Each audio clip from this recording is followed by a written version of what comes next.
Mike Tyson was not born a champion. He was born into chaos in the streets of Brooklyn, where survival was a daily fight and pain was a silent teacher. He grew up in broken homes surrounded by violence, fear and hunger, learning early that the world doesn't hand out kindness, it demands strength.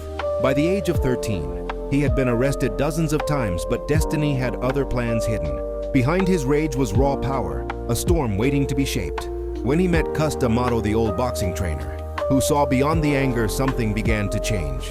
Cus didn't just train him to fight, he trained him to believe he wasn't just building a boxer, he was building a purpose. Under his guidance, Tyson turned fury into focus, and the boy, who was lost in the streets, became a machine of discipline. He would wake before dawn, train until exhaustion.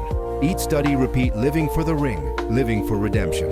At 18, he turned professional, and the world witnessed the rise of a phenomenon. Every punch was thunder, every knockout a declaration that he was no longer the boy from the broken block. He was Iron Mike Tyson. He became the youngest heavyweight champion in history, a symbol of power, speed, and fear. A storm that no one could control. Fame arrived fast and loud. The world cheered his name. The lights flashed, the money flowed, but behind the roar was still the boy who never learned peace.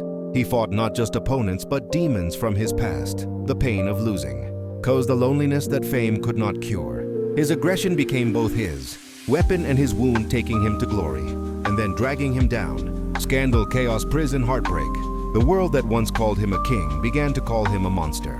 But even in his fall, Tyson's story was not over, because pain can destroy or transform, and he chose transformation.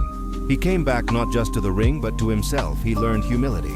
He learned peace. He learned that the greatest fight is not for a title, it's for control of your own soul. Years later, he became a symbol of change. A man who turned rage into wisdom, showing the world that even broken lives can rebuild. He began speaking about discipline, about forgiveness, about how power without purpose is nothing. He built a new legacy beyond the gloves, beyond the roar, a legacy of growth and reflection. Mike Tyson became proof that strength is not about how hard you hit. It's about how much you can overcome without losing your heart. He may have been the most feared fighter in the world, but today, he stands as one of the most human, because behind Iron Mike there was always a boy who just wanted to be loved, and in finding peace, he became truly unbeatable.